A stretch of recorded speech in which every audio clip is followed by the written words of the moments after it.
Voilà. Mesdames et messieurs, bonjour, bonsoir, ça dépend de l'ère à laquelle vous nous suivez de partout.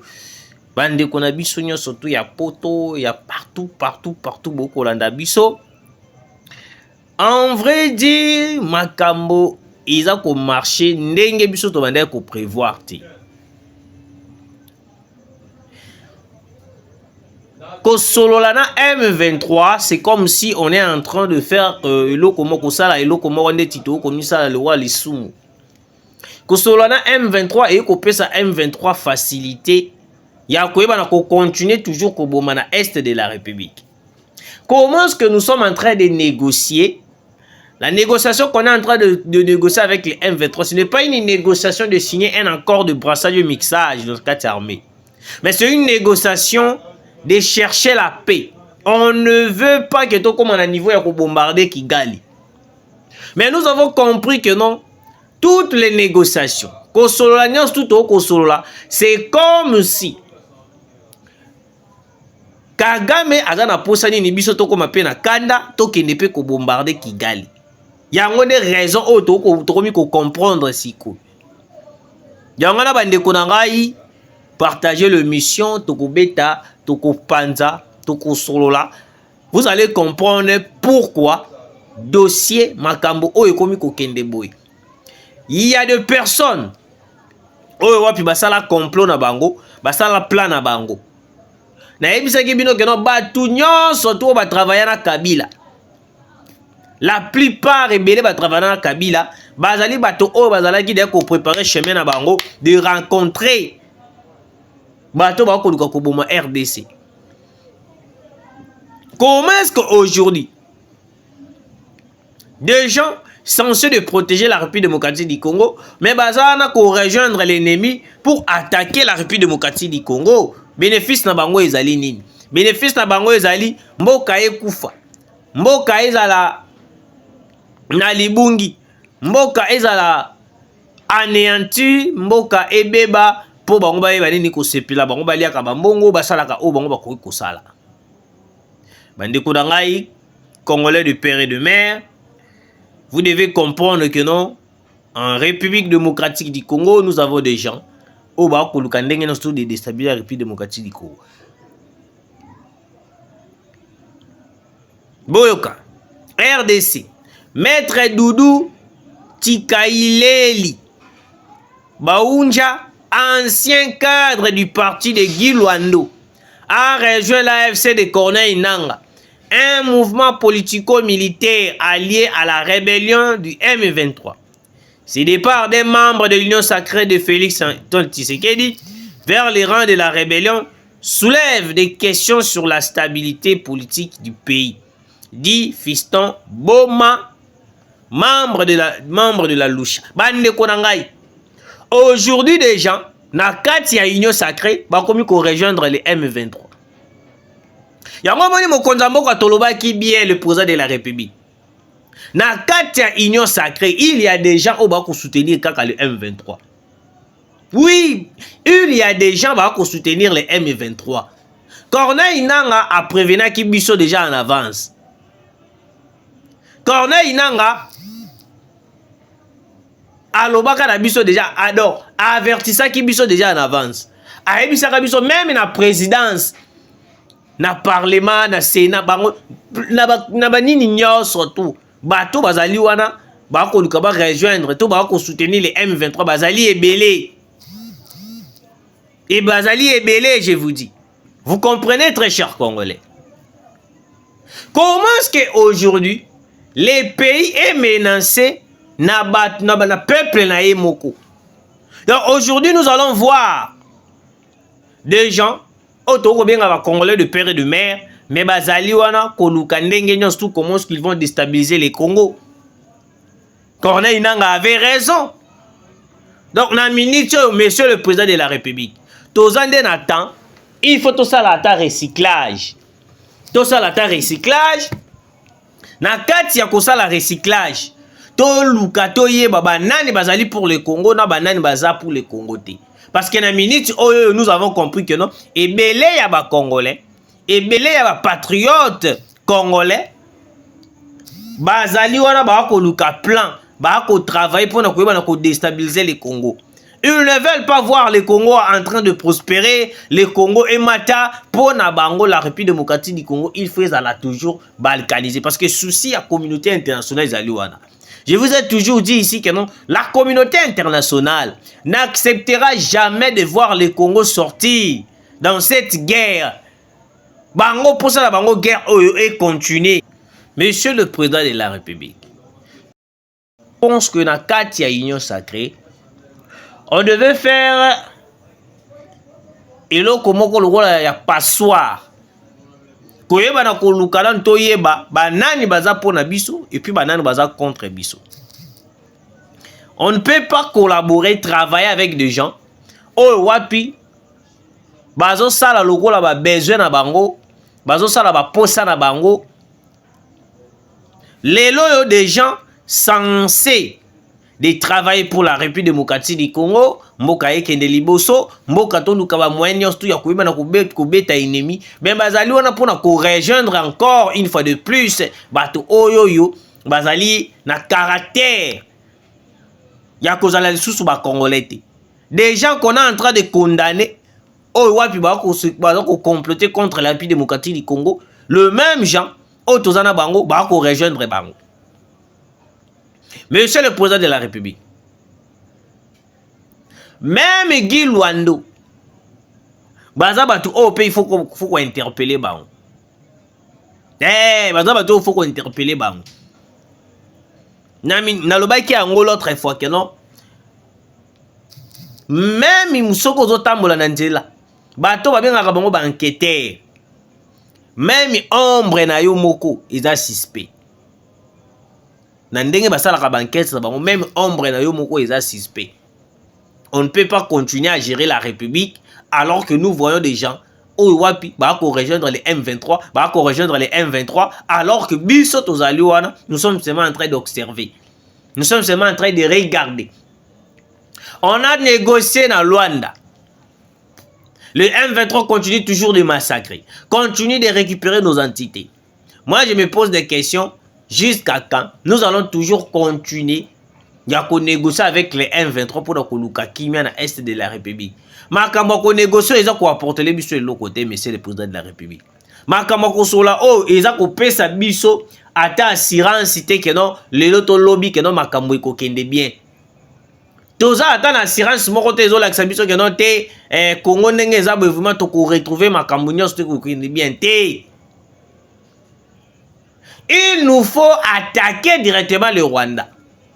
Parce que le Rwanda, na minute, oyo, aza lokola moto, oyo, aza mato imangongi. Aboyi na ekoyoka. Biso peu de notre côté, on doit attaquer directement le Rwanda. Lelo Corneille Nangaa est en train de dire que non, oh, procès wana basala ki ezala ki théâtre.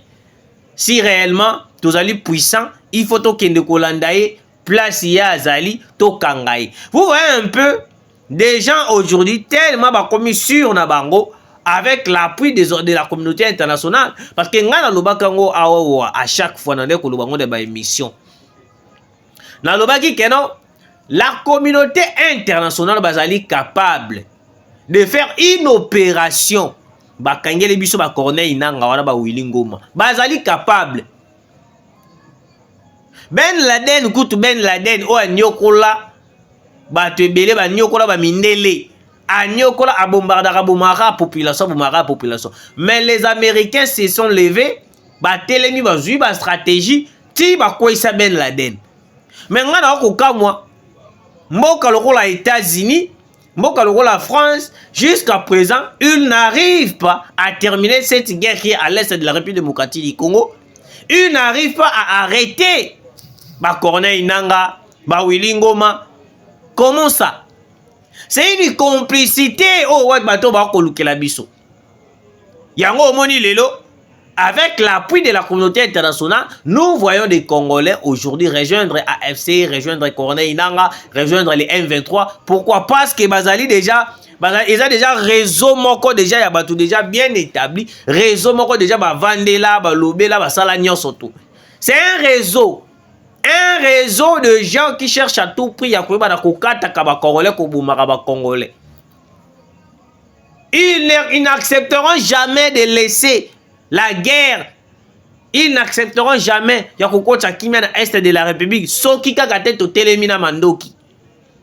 Bako tokubanda kolala to lamuki bazoki ne ko rejoindre M23. Bazoki ne ko rejoindre Corneille Nangaa. Bazoki ne ko rejoindre. Bazoki ne ko rejoindre. Bazoki ne ko rejoindre. Jusqu'à ce que tokuvanda boy tukomi ko regretter. Na ba avancer musuzo ba M23 ba kosela. Yango omoni mokonza mboka en ce moment. Moi, je pense que nous, avec l'appui de certains Wazalendo, on a droit d'attaquer directement le Rwanda. Parce que le Rwanda, à travers les M23 RDF AFC, baza ko récupérer ba territoire na biso, ba entité na biso, ba localité na biso, ba commune na biso. Au fur et à mesure, nous allons voir, nous allons se réveiller un petit matin. Tout le monde boye Goma, ils ont envahi par les M23. Tokozala sous nelo kwa kosala te. Tokokomaka kobele la communauté internationale et toko continuer kobele la communauté internationale. On n'a plus besoin d'appeler la communauté internationale, de demander la communauté internationale à sanctionner Kagame. Parce que ma sanction au niveau de la communauté internationale à Kosala, et ça dit ma sanction moko qui ne valent à rien. Ce sont des sanctions aveugles, je l'ai toujours dit, des sanctions aveugles, des sanctions qui n'apportent rien aux Congolais. Des sanctions qui n'ont pas des aboutissements. Oh, ouais, puis le sanctions, oh, vraiment, et sungi biso, sanctions, oh, et salibi. Monsieur le président de la République, na minute, oh, yo, to vanda, to tsamando ki na mesa, to banda kubeta mbala moko Kigali. Ce qui te bandi kubeta Kigali, la communauté internationale a causé en charge, a causé biso, non? C'est que vous avez qui n'a raison. C'est que vous avez qui n'a boy. C'est que boy. Mais ceux qui doivent continuer à observer c'est les faits. Ceux qui doivent continuer. Kota la batouana, monsieur le président de la République, le Congo va partir. Les avancées du M23 au Nord Kivu suscitent de vives inquiétudes quant à la capacité du gouvernement congolais à contrôler la situation dans l'est du Congo. L'est du pays. Le rebelle du M23 progresse dans l'est du pays. Des sources locales rapportent que le rebelle du M23 ont pris le contrôle des agglomérations de Lukofu, Kifuma et Boufaransa après des combats violents contre les Wazalendo. Ces affrontements s'intensifient alors que le ministre des Affaires étrangères du Rwanda et de la RDC se trouve à Luanda pour négocier un accord de paix visant à mettre fin au conflit dans l'est de la RDC. Très chers Congolais, na lire auto ko kende nango makambo oyo ya ko négocier avec les M23. Nous allons se réveiller un petit matin et puis nous allons voir le Congo est parti. Pourquoi j'ai dit ça? Les M23 bazana bango atana idée mon côté ya kotika guerre. To ya kotika population congolaise bazala kimia. Alors qu'est-ce que nous devons faire? Vous devez comprendre que na ba négociation surtout au tokosala les M23 bakotikala kozala jamais d'accord. Les M23 pour la bango va continuer guerre. Pour la bango brassage mixage. Les M23 ba lingi ata na matoi na bango ba yoka makambo cesser les fêtes. Donc tu biso to kozwa courage. Moko to ka mawa ya kokindaka ko négociaka pour na kimia. Au moment où je vous parle, ministre Affaires étrangères na biso na Rwanda bazana Rwanda en train de négocier. Pendant qu'ils sont là en train de négocier, les M23 bango ba ko continuer kozwaka ba territoire na biso. Ba ko continuer ko bomaka bande ko na biso. Quand est-ce que nous allons attaquer, monsieur le président de la République? Le cessez-le-feu qu'on est en train de respecter, bah M23 pas na bango ils ont le rôle à makelele na matoi. Pour na bango, souci na bango ils ont dit bah continuer toujours. Ba continuer ko bomaka population na biso, ba continuer ko massacrer biso, ba continuer ko violer bande ko na biso, ba leki na biso. Mais biso on est là en train d'observer. Yango moni loko nga na koloba ke non, l'Occident est complice à 100% na makambo yokoleka na est de la République. Comment est-ce que l'Occident bazwa décision ba vanda ba lobi non, il faut aussi sa Ben Laden. Ba silisa Ben Laden ba sala une opération ba bimisa ba hélico moko ya danger. Ba hélico kiti bo ko kata makelele te. Nyonso la ni po ba kine ko boma Ben Laden. Mais Kagame, Corneille Nanga, Bertrand Bissimo ba Wilingo ma bato ko bazali puissante. Bato ko to bazali makasité. Mais les Occidents bazal pour na bango moyen ya ko boma ezate, moyen ya ko sala bo ezate. Mesdames et messieurs, je vous dis que non, si nous continuons de regarder les cessez-le-feu, d'observer les cessez-le-feu, de continuer à prendre au sérieux makambu ya cessez-le-feu okoluka kimia kosola na Luanda, toko perdre mboka. Toko perdre mboka, je vous dis. Le pays est en train de partir. Paul Kagame de l'autre côté ne respecte pas les cessez-le-feu. Kaka biso neto respectaka cessez-le-feu. Boko mona ngote ke ba kozo ba biso bande ko na ngai. Ba ko sakana biso. Ba ko agir na ndenge na bango, ba ko sala plan na bango contre biso les Occidents. Bazali wana ba ko sala ba manigance nyonso tout, ba ko luka ndenge nyonso tout ba ko sala plan na bango pour déstabiliser la République démocratique du Congo. Comment est-ce qu'un pays comme la RDC, le Rwanda a menacé biso jusqu'à ce niveau? Monsieur le président de la République, malgré il y a des décisions qui ont été prises pour que guerre ya este ba la kosila, parce que na minute oyo ezana ba mindu ki mususu ekoti pour na koyeba na kobeta le M23, je vous dis très cher congolais, ba mindu ki a somo. Parce que Kagame lokola koyokate, il est appuyé par la communauté internationale. Tshisekedi a pris la décision d'attaquer, de neutraliser et puis d'anéantir le Rwanda. Parce que tu sais le jour où tu as décision de attaquer Kigali, pour attaquer Rwanda, tu as comme ça Rwanda poussière. Le jour où tu as décision, il y a quoi il s'appelle Kagame, tu as comme ça poussière. Moment où il commis en haut. Moment où il commis en haut. Parce qu'on a compris que non, Kagame est en train de jouer avec la population congolaise. Kagame est en train de manipuler la population congolaise, de manipuler le président de la République. C'est pour ça que le président de la République a pris la décision. Cette fois-ci, Kigali va tomber. Il y a un moment où il y a un Congolais, un Rwandais, un Kigali. Il est temps. Ceux qui vont marcher pour le président de génocide, peuple vous allez sauf que souffrir.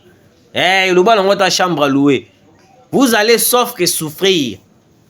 Parce qu'il est temps que le président de la République soit ma décision pour attaquer directement le Rwanda. On a assez bercé Paul Kagame.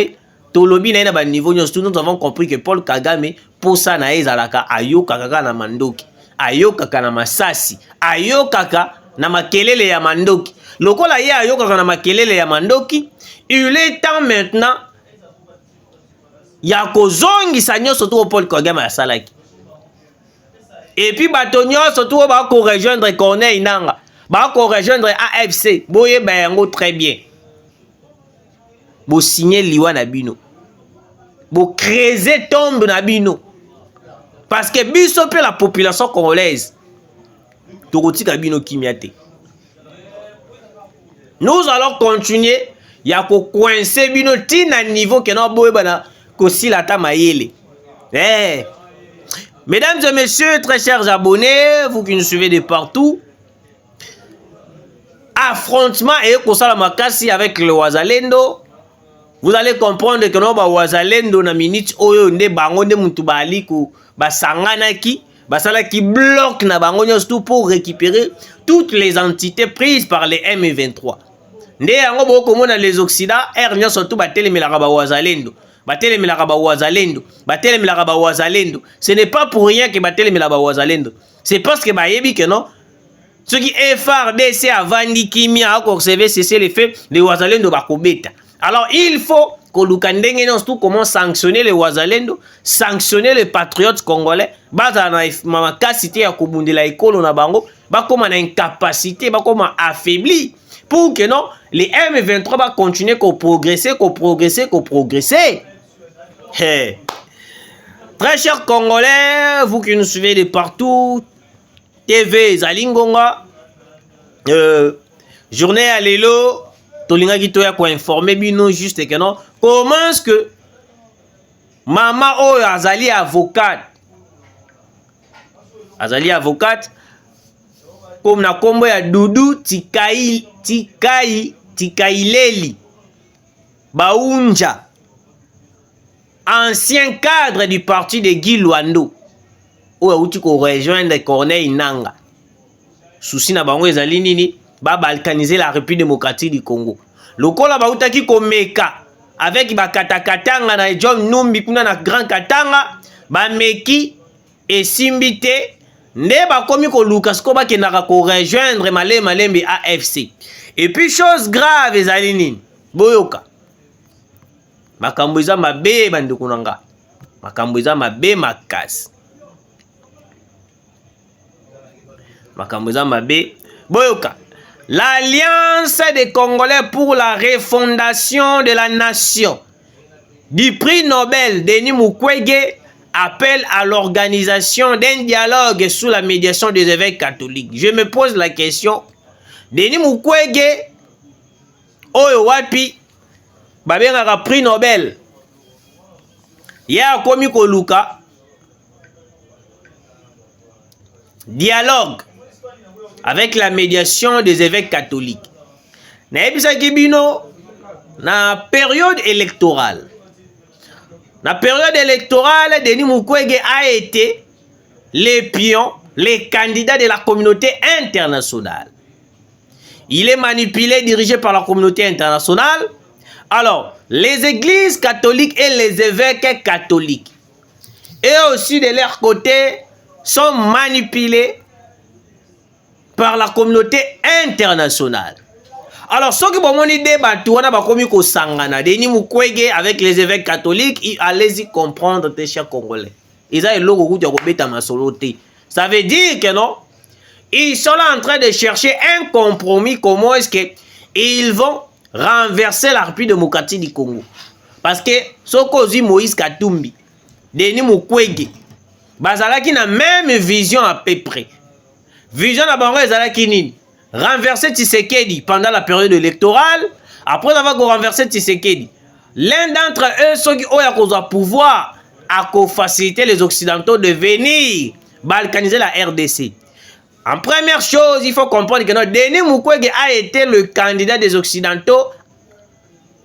Il est le premier occultiste. Wapi akomaki koloba na biso na période électorale. Denis Mukwege koloba na biso que noté akoye la biso notion ya genre. Notion en genre elingi koloba ni peut-être ba Congolais beaucoup comprendre te. Donc Denis Mukwege alingaki koyebisa biso boy. Soki akonimi mokonza mboka ako favoriser ba PD, ako favoriser na ba lesbienne. Ya on a beaucoup remarqué Denis Mukwege na ba sortie médiatique ne mususu anay kolata écharpe moko ya multicolore. Parce que ba PD na ba lesbienne bango baselaka ba multicolore. Denis Mukwege sikoyo tango asalaka déclaration na makambo ya ba genre na yebisa bino bandeko nanga degré ba PD ba sepelaka na ba lesbienne balobaka non cette fois-ci tozu président wa ko soutenir biso ba PD to koma libre. Dieu bon, nzamba malamu nzamba fumuki mbangu, Jésus-Christ est bon, Denis Mukwege akatana. Donc soki Denis Mukwege alekaka étant président de la République démocratique du Congo, je vous dis, degré tonga toza na ba PD na ba lesbienne ndenge akosaka te na mboka o. Parce que Denis Mukwege égale Macron. Parce que Macron bango no sutwala bazali bato balingi ba PD, balingi ba lesbienne, yemoko na Emmanuel Macron akanga makaka na ba PD. Sko baza sko na sous sous chef na bango o banga yeba tsawana pour faciliter makamba ba PD makamba ba lesbienne, c'était Denis Mukwege. Heureusement même place o ye azali place o ye ata hôpital na ye wana nyonso to même bato ya mboka na ye bavota ete chose grave. Denis Mukwege même bato ya mboka na ye moko bavota ete. Et puis d'après les informations autour à notre possession, il paraît que Denis Mukwege n'est pas congolais. Il n'est pas congolais. Parce que Denis Mukwege, dans une interview à Ebisaka Biso, depuis Naya Kinshasa, depuis Naya RDC, j'ai fait 30 ans. Je me suis posé la question, les 30 autres années, où Denis Mukwege, Asala Awate, Azalaka Wapi, Ugandais. Ugandais moko boyalinga ya zwa bokundi na kati mboka na biso. Boyeli biso Kabila Hippolyte Kanambe, un Rwandais qui a massacré la population, a essayé de balkaniser la République démocratique du Congo, accueilli à l'ébonimo zokche la biso un Ougandais, moto moko azali na mboka la biso te. Boko réussir te. La République démocratique du Congo appartient aux Congolais de père et de mère. Quel que soit votre rang politique, quelle que soit votre capacité politique, nous n'accepterons jamais un étranger puisse diriger un Congolais. Donc, parce que Kabila a dirigé le Congo étant donné qu'il est étranger. Plus question cette fois-ci d'accepter un étranger na kati ya mboka la biso. Pour terminer, guerre dans l'est de la RDC. Pas de cessez-le-feu pour les M23 RDF. Ils foncent sur Massissi centre après avoir occupé plusieurs villages dans le territoire de Massissi. Après l'occupation de la grande agglomération de Kikuvu, en territoire de Lubero, les rebelles soutenus par les Rwandais ont progressé dans le territoire de Massissi. Hier jeudi 22 août, après des combats qui ont opposé les FARDC Wazalendo au M23 RDF, les rebelles ont pris le contrôle du village de Kaniro, Lukofi et les ponts Kisuma, à moins de 20 km de Massissi centre. Des sources locales affirment que le rebelle progresse avec des ambitions de prendre le contrôle de Massissi centre. J'ai quitté mon village de Bougabou quand il est tombé. Les rebelles sont visibles dans d'autres villages voisins comme Kaniro, Rukofu, Karambi, dans la plantation de Rigo et chez Modi, a déclaré un habitant de la zone. Monsieur le président de la République, je pense que au Kolandabiso, il faut comprendre que nos populations congolaises vont souffrir. Population congolaise, bazo nyonga na la République démocratique du Congo. Nous devons faire preuve de responsabilité d'attaquer le Rwanda, d'anéantir Paul Kagame pour que Toyebana pour récupérer toutes les parties prises par les M23. Merci de nous avoir suivis. Tukutani Mbalasima.